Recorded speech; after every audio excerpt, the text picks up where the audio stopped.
two free response questions that come from Unit 6, the Open Economy. Question 1. Assume that Japan and France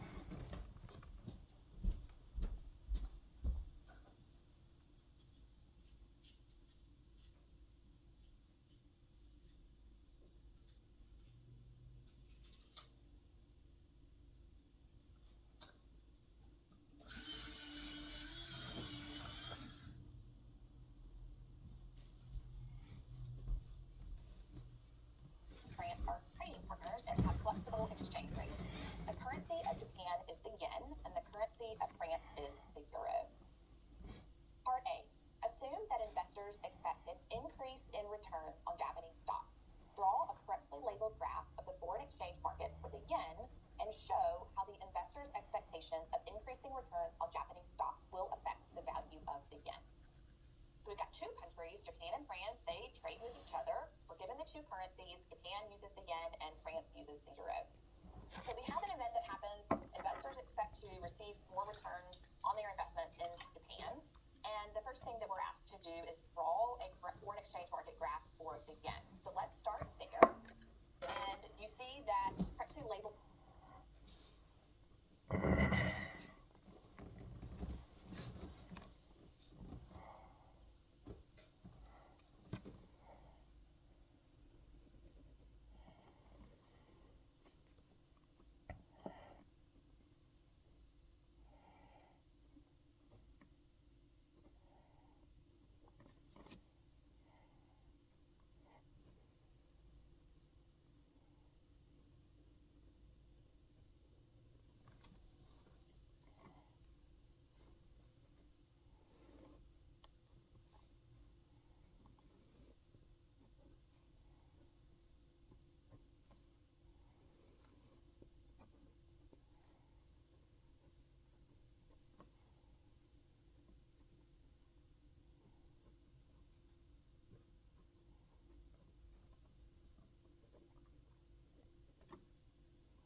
graph of the yen will show on the y-axis euros per yen.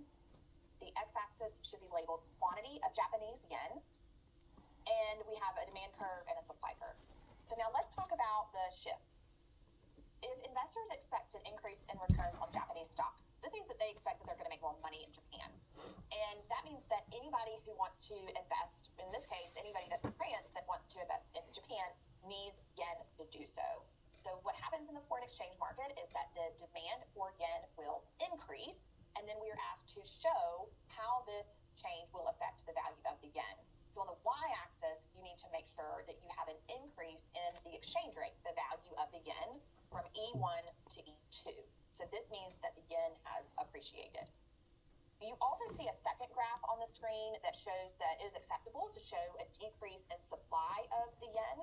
The idea is that people in Japan would rather invest money in their home country rather than in France, for example. So fewer yen are supplied in the foreign exchange market, so supply could also decrease. Part B. Given the change in the value of the yen shown in Part A, how will each of the following be affected? So recall in Part A that the yen appreciated. So the first part of B, what will happen to Japan's net exports and explain? Remember that net exports equal exports minus imports. And because the yen appreciated, that means that anything that is now purchased from Japan, exports, what we're talking about, is now relatively more expensive because the currency is more expensive. This also means that anything that is bought from other countries, anything that Japan imports, is now relatively less expensive because people in Japan now hold a stronger currency. So this means that Japan's net exports will decrease, and we have to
explain, because Japanese goods are relatively more expensive than French goods because of the appreciation of yen.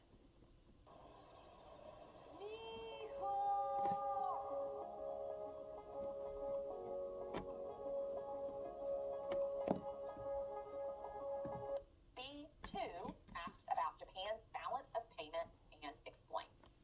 So a country's balance of payments is their current account and their capital and financial account. It's called the balance of payments because the two accounts balance. The current account and the financial account equal zero, or a surplus in one account must mean a deficit in the other account. They balance each other out. So in the first, we said that the yen appreciated, and then in B1, we said that because of that, net exports in Japan decrease. So this means that the current account must decrease because a country's current account includes their trade balance. So because net exports decrease, that means that the current account must also decrease. Because the two accounts balance, that must mean that the capital and financial account must increase in order to balance out the current account. So here's what we can say to answer the question about Japan's balance of payments. Japan's balance of payments will not change. The capital and financial account will offset the change in the current account. Part C. If the Central Bank of Japan wants to offset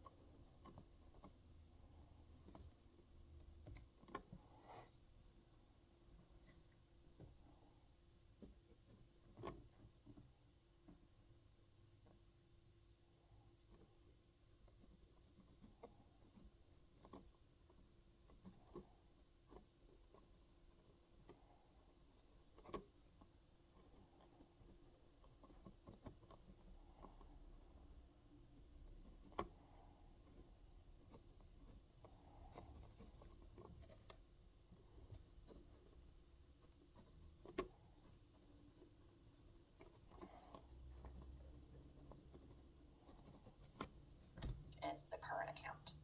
Part C. If the Central Bank of Japan wants to offset the change in the value of the yen shown in Part A, will it buy or will it sell yen in the foreign exchange market? Recall from Part A that the yen appreciated. So we really just need to decide, should the central bank buy or sell yen in order to decrease the value of the yen? So if the yen appreciated, what the central bank wants to do is to depreciate. I'm going to bring back up the two foreign exchange market graphs so that we can visualize what happens to the exchange rate on the y-axis. So we see the original increase in the exchange rate, the original appreciation from E1 to E2. So what the central bank needs to do is to get the exchange rate to decrease back down to E1. So what I've shown is, and you don't have to show this, this is just to help you out, is an increase in the supply of yen. So if the central bank can increase the supply of yen, that means that the exchange rate will fall back down to 1. So that means that the Central Bank of Japan needs to sell yen in the foreign exchange market. Question 2.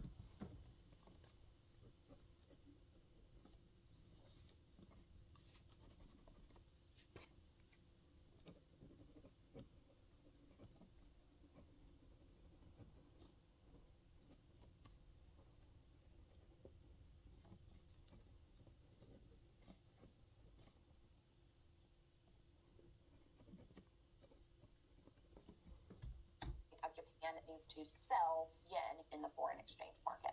Question 2. The European Union and the United States are trading partners. Part A. If the current account balance is 0, will an increase in the United States real income result in a current account surplus, deficit, or no change? And explain. So we're asked about what happens when there is an increase in real income in the United States. What does that mean, and how is that going to affect trade between the United States and the European Union? And in particular, we're asked about the current account. And remember that the current account mainly includes a country's trade balance, their imports and exports. So if there's an increase in real income or GDP in the U.S., we can conclude that the economy is doing well, people have more money to spend, and they will make more purchases at home, but also abroad, which is what's relevant here. So if people in the United States purchase more abroad and purchase more from the European Union, for example, that means that there will be an increase in imports coming into the United States and more money leaving the United States States in order to purchase these imports. So what can we say about the current account, which includes the trade balance? The U.S. current account will be in deficit because an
increase in the U.S. real income increases the U.S.'s demand for European goods and services, which increases imports.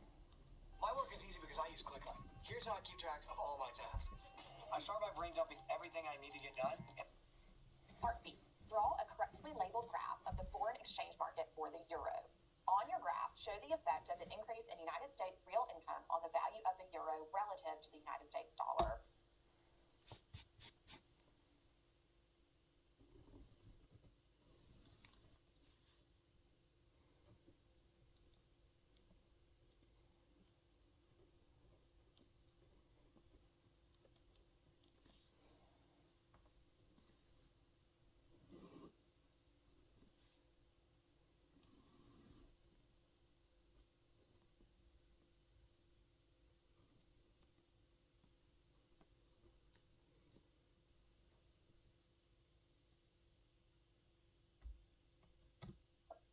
Remember from Part A, we said that the United States will buy more imports from Europe, and we are asked to show the foreign exchange market for the euro.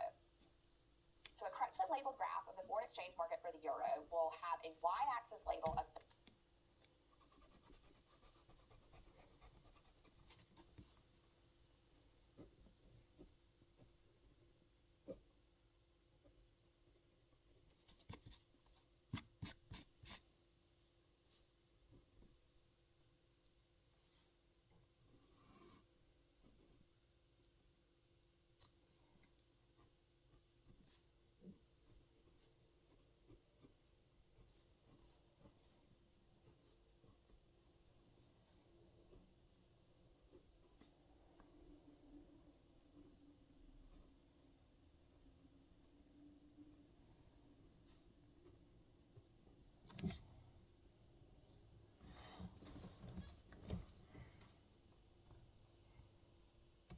dollars per euro. And then on the x-axis, we're looking for quantity of euros. We see a downward sloping demand curve and an upward sloping supply curve. Now the shift that will happen is going to be an increase in demand, or a shift right. This is because people in the United States are buying more imports from Europe, so they demand euros in order to make those purchases. So we see an increase in demand, and then on the y-axis, we need to show the increase in the exchange rate from E1 to E2. This is an increase in the value of the euro relative to the US dollar. Part C. Now assume interest rates increase in the European Union. What is the effect of the increase in interest rates in the European Union on the demand for the United States dollar? Explain. So if interest rates increase in the European Union, this means that when people purchase financial assets in the European Union, they will receive higher returns on their investments in Europe relative to investments in the United States. So this means that people want to invest in the European Union. They want to earn this higher interest rate. So we'll see financial capital flow to Europe and away from the United States. Now the question asks us, what will happen to the demand for the dollar? Well, if people would rather invest in the European Union than in the US, then the demand for the dollar will decrease because capital flows are going toward the European Union.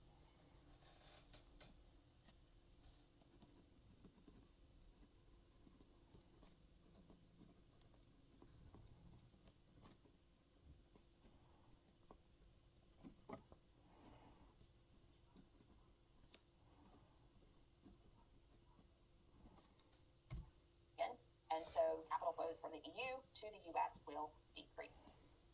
Part 2 of C. Based on your answer to part C, 1, what is the effect on the value of the United States dollar relative to the euro? So we're asked about the value of the dollar, and recall from the previous question that demand for the US dollar decreased.